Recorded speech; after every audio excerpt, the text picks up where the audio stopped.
Day 9. Halloween, the classic, joined by Blonde. Sup? Right, Halloween. Blonde's never seen it before. I've seen it loads of times. I probably saw it about your age the first time with my dad, so... I'm waiting for you, mate. What do you want me to say? I want you to tell me what you thought of it. Sorry. Brilliant. This is what I want for the jingle on my podcast. It's going to be called John Bolton's podcast. Pull that in falsetto. There's no you in Bolton, but I guess that doesn't matter if you're singing it. And I'm a writer. See if you can work that in somewhere. Basically, just make me sound awesome. Cheers. So, Blonde, Halloween, what did you think? Give me the deets. Do you want me to give Details. I like the beginning. Right. Like the suspense. Yeah. And ask me about parts of it, and I will answer in a informal manner, as best as I can. Begin. What did you think of the film? I liked it. I liked the beginning of it. I like where it takes his mask off and it says, "Michael." That bit. Oh, yeah. And, Yeah. Sorry, I got to think back because it was like ages ago. Like 90 minutes. Well, we had that trip to Tesco's, remember? Like halfway through. Yeah. I got one thing to say. Halloween and hot dogs. Doesn't get any better than that, Blonde. I have got one thing. Believe me, I've lived some life. It doesn't get any better than that. Continue. What about Halloween 2 and burgers? No, Halloween 2 is awful. Well, what happens? I can't remember. But it's not Halloween, so... Right, okay. Yeah. So, I think there's one thing which I was thinking about while I was watching it, which I didn't really like. Right. Because I paused it to go get a drink. Right. And came back. That wasn't the again. film's fault, though. No, and I looked at Oh, I see. how long it had been. Yeah. About 50 minutes till the first person got killed. Yeah. Who was that? Can't remember. No, it was that woman who I called. Well, was she the first person to get killed, though? No, because the sister did, but... Well, yeah, technically, but also he nicked that costume he was wearing and it was overalls off that bloke. Oh yeah, he was like lying dead in that little thing by the train. I liked that bit. Why? Did you not? I know I did, but I was about to say why I like that bit, and I'm interested to know if what you're about to say will be the same. Well, I liked it because it's like gives it a bit more of an origin. Because you know, like most horror films, it's just this, like, here's Freddy Krueger wearing this sweater. Right. It's one of your criticisms of Nightmare on Elm Street. There's no origin story for his jumper. Here's it. He's a clown. I mean, to be fair, there isn't any origin story about his jumper. Although apparently, the reason Freddy's jumper is red and green is because... Is it? Yeah. It's because it's something to do in psychology. Apparently it's quite difficult for the human eye to put those two colours together. It kind of jars you a little bit. That's why they chose those two colours.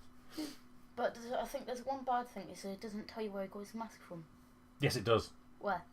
Later on, when the two girls are smoking a joint in the car and they pull up outside that shop and their dad's the policeman, the sheriff is one of their dads. What did they say he nicked? I didn't really get to hear that. A Halloween mask, some rope and a couple of knives. He does say that very clearly. I think it'll be more better because he doesn't really... Well, because a couple of knives, but he only uses like 2. Well, well, it's a couple of knives, isn't it? Yeah, well, technically he only uses 1. I think there's another thing which I have to say. Right. Is where, you know, when she's discovering all the dead bodies in this room, Yeah. which I said, what's next? The bathroom's going to be filled with, like, rats or something. Yeah. Like, there's little dead rats everywhere. Yeah. It's scary. Grief. Yeah. So, so you have all the dead bodies. I didn't see Bob. Bob was hanging upside down in the cupboard. He was the one that was swinging. Was it though? Cause, Yes. Because I did like her spread out. Well, he only killed one man, and that was Bob. Yeah, but I liked him when he was spread out on her bed with the massive gravestone over her head. Why her? I don't know. And I think it's Laurie, the girl that survived at the end, that he's most interested in. I think the rest are just why? padding. I don't know. Can't remember. And She's the related or something in some way or another, cousin or something. and I think the other reason why, other thing I wanted to say. Yeah. Does he have a weakness? I don't know. Because there was that bit when he was walking up from school and all the kids were coming out. Yeah. A kid walked into him and he just like literally just grabbed him, and then just let go of him. So like when you just pick him up and just go, get out of my way. Because if you were that cold-hearted that you didn't even, the first person you saw who would get in your way, you just go, there you go, have a knife. And yet he got in his way. Technically he did, and yet he just picks him up and just doesn't even do that. Probably two answers to that. One would be a film knob answer, your film critic types, and the other is any of them, and the other is my answer. So the film critic types would be Michael Myers is only interested in Laurie and, if needs be, killing the other girls in order to get at her, and so this kid is of no interest to him, and therefore he lets him go. That would be the film knob answer, I guess. My answer would be that it was a jump scare that we needed, and therefore the kid running into Michael Myers would be like, oh, there he is! Oh no, he's been let go. And him killing a child in the middle of the day outside the school when there's loads of people around would probably lead to his arrest, and therefore end the film the lion's share of 60 minutes early. The lady in this, right at the end, Yeah. doesn't get killed. No. Moron. Yep. Moron. Yeah, alright. Because runs out of the house. Yeah. Goes to all the other houses. Why don't you just stay in the street where all the people are looking out the windows? I mean, he's not going to kill someone right in the middle of the street, is he? Isn't he? No, because it's quite obvious, isn't it? He killed that mechanic guy in broad daylight. Yeah, but he was behind that little hill, wasn't it? And there was a train. Again, how much suspense would there be in a film where the climax is Michael Myers chasing Laurie Strode forever down a busy road until eventually he's arrested? Yes, but Perhaps with the Yakety Sax and I think, Benny Hill theme tune playing over it. I'd watch that. That'd be good. yeah, we could probably make Probably that. not as dramatic as the ending they went with. though.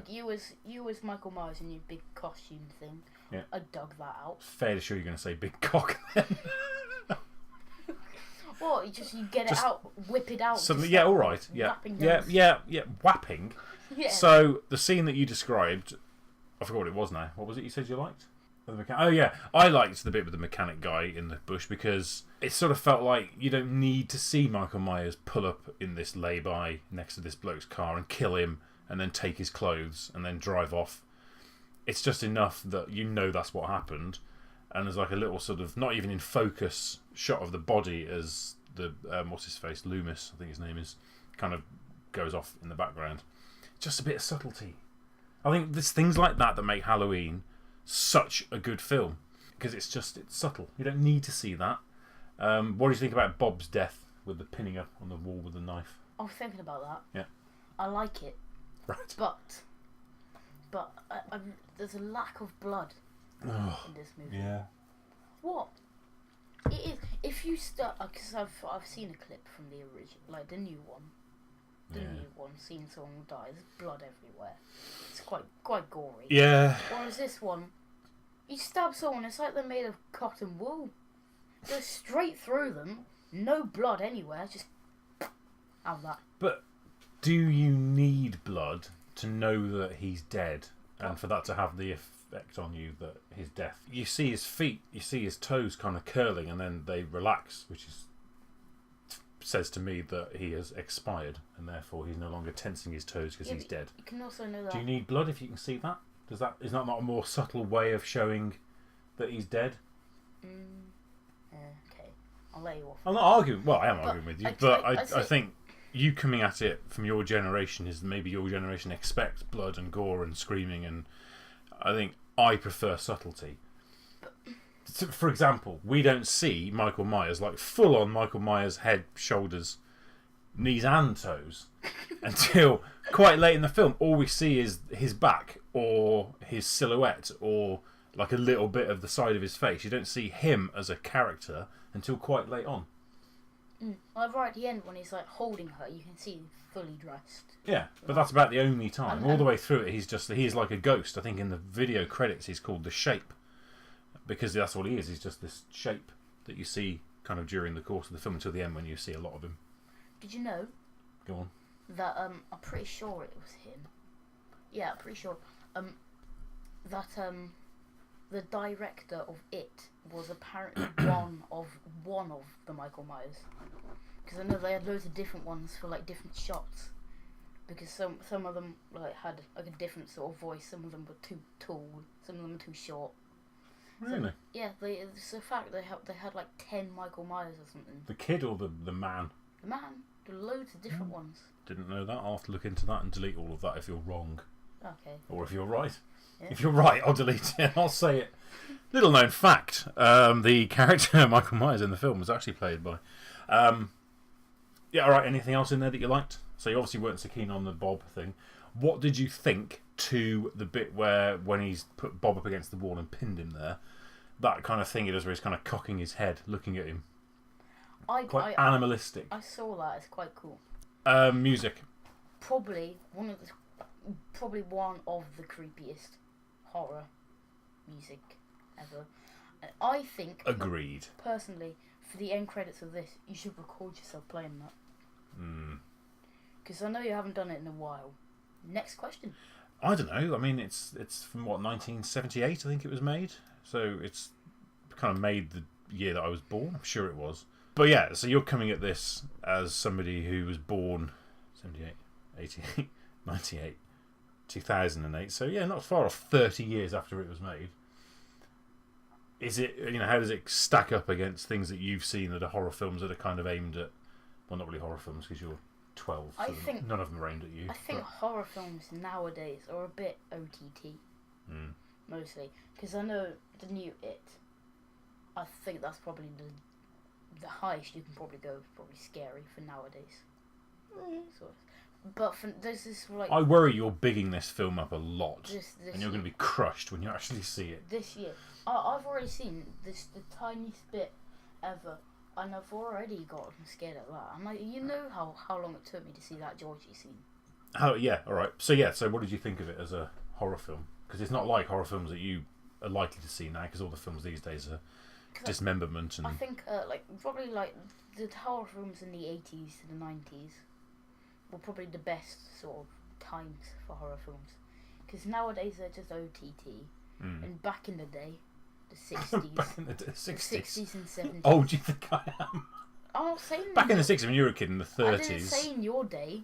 I meant like the Frankenstein days, back in those days. What, like 1920s? Yeah, those weren't even. I didn't even know that Frankenstein was a horror film. I thought it was like a comedy. It's not scary. Yeah, it was interesting that you picked up on the fact that there were loads of leaves on the trees, and yet there were leaves blown around. And I think I said that it's because it was filmed in the summer. July, Yeah. I don't know. I kind of just want I don't want to steer you in terms of asking you specific questions and you answering them. I'd rather you give me it finished. What was your immediate response to it in terms of a film?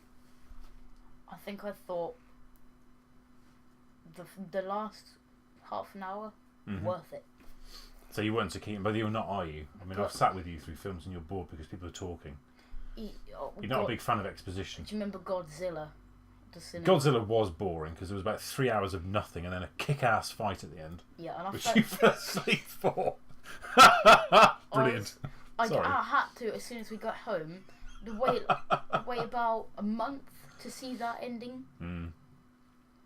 Sorry about that. It wasn't even that worth it. No, I know. Yeah. As a classic film of its genre that's kind of timeless, did it live up to your expectations? I must have banged on about it over the years. My dress up as Halloween every year. Because why buy a new costume when you've got one that's awesome? Well, I didn't. I think it was a lot. It's really worth it. That time waiting to see and there's loads of things which I didn't know about him. Like I didn't know when he's so heavy breathing, and I think I like about your mask as well, is it because there's like no holes in it at all apart from the eyes and the nose. It makes that noise as well. If you could do anything to improve Halloween, the 1978 John Carpenter classic Halloween, what would you do? put my beautiful face in it. I think what I'd do. Yeah. Is because I like the idea that it's all stealth and stuff. Mm. So 1 minute he's there, gone. Yeah. But I think like you know those bits where he's in this car, and then gone. Mm. I think it would be cool that he's there, and then suddenly there's like tyre marks all the way from where he's gone, because he's gone so fast. That it's gone like. Mm. Okay, I'd throw all those onto it. What about pacing? Because I get the feeling that the pacing of things was something that you would struggle with. What, like how long it actually took? Yeah, because yeah. I think In the same way, I think you'd find the original Blair Witch Project quite boring because not a lot really happens for any of it actually. It's all. I think if I saw it, I'd be terrified. Hopefully, because that means you've still got the capacity to enjoy a good horror film. Why do you want me to sit down and watch it for like an hour, like 2 hours? And... I'd be kind of interested to see what you made of it as a film. Maybe we should stick it on the list for Halloween. Yeah, I think my issue with Blair Witch, the new one, was that it's not in your imagination. All of it is just shown to you. Oh, look, here's the CGI witch. Ooh, are you scared? No, I'm not! Because the witch I've got in my head was scarier than the one that you've presented.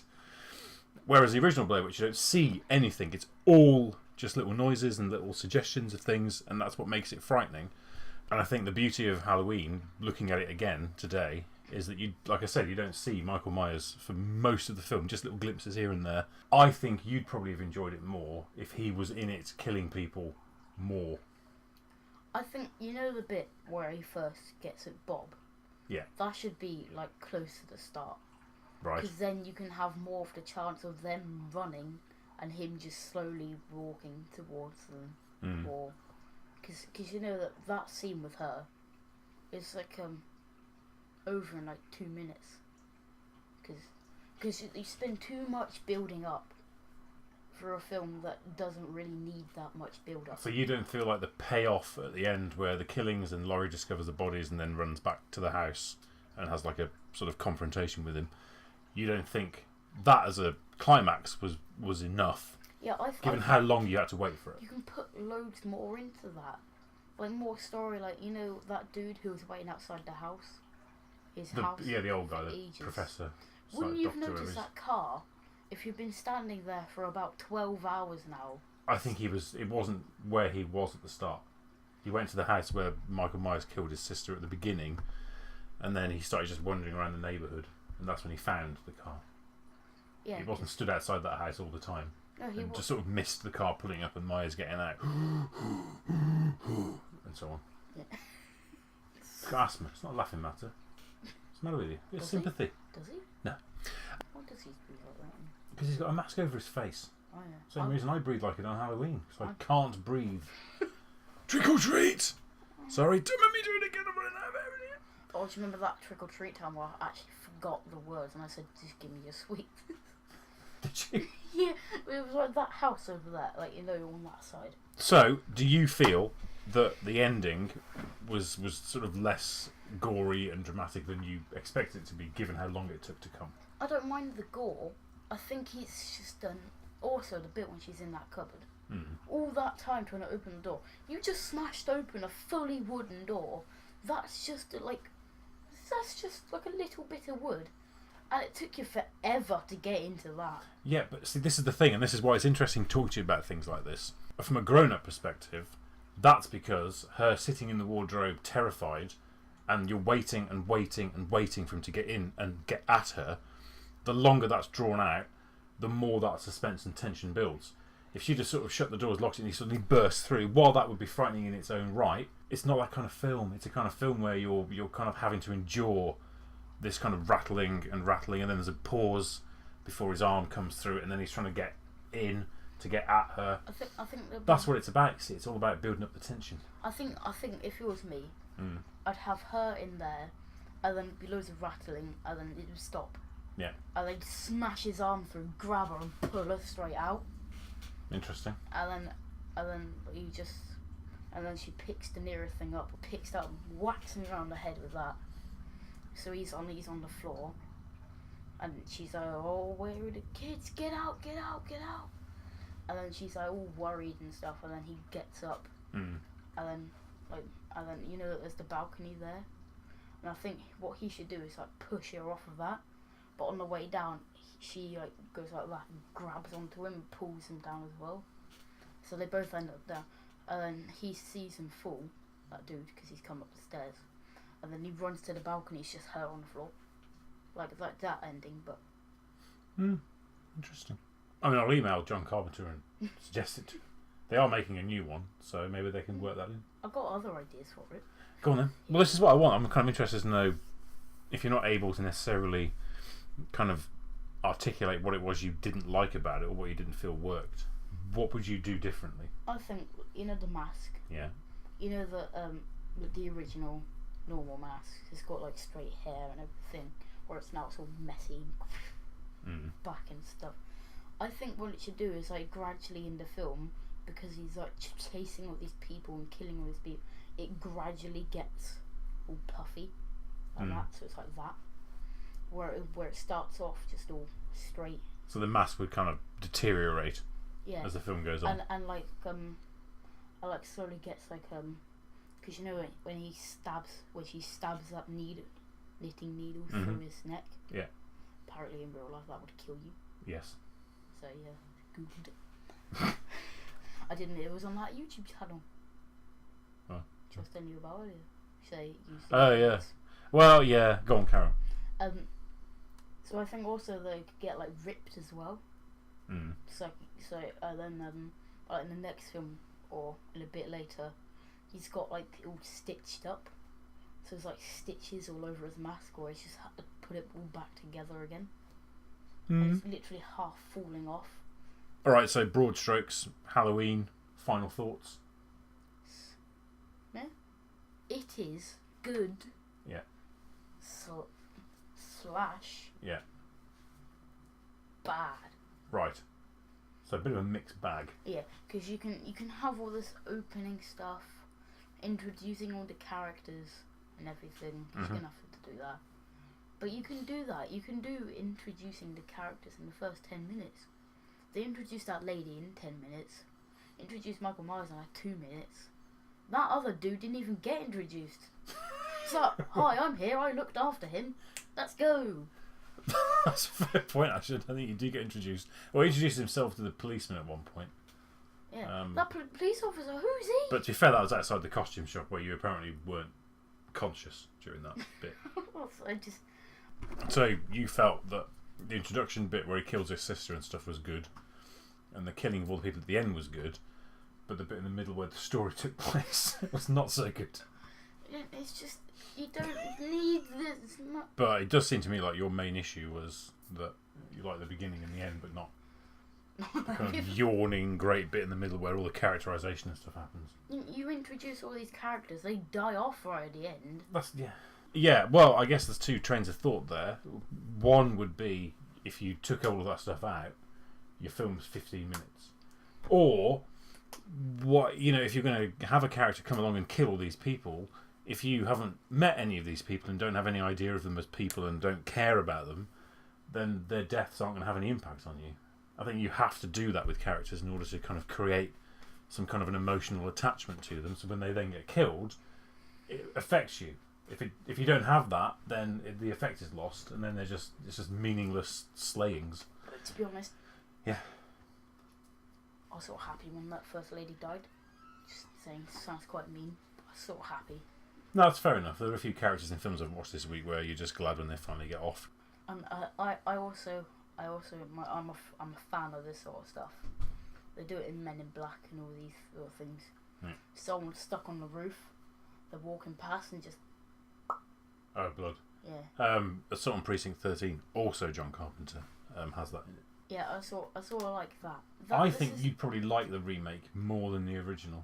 Because I think sensibilities change and attitudes towards what's horrible and scary and stuff change, and I guess you're an entirely different generation to the people that made that film and who therefore were the audience. I think the newer Halloween being more recent is probably going to be more suitable for you as an audience. Alright, so to wrap it up, Halloween. Would you recommend Halloween to somebody who hasn't seen it? Yes. would you recommend that they watch the first bit and then fast forward 10 or so chapters and then just watch the end bit? No. Interesting. Because you know it builds up a bit. Because there's a bit of build up in it. Yeah. But there is quite a lot of just nonsense which goes on quite a bit, where they're in their car. I know that you can see them getting followed and stuff, but the conversations are pointless. Interesting. Okay. Any other things you'd change before I stop? No, I think that's it. Okay. Bye all.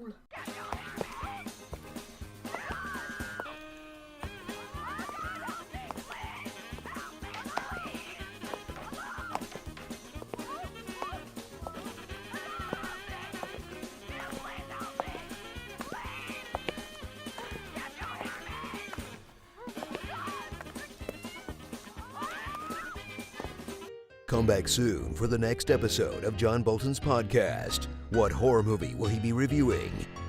Who knows? Who cares?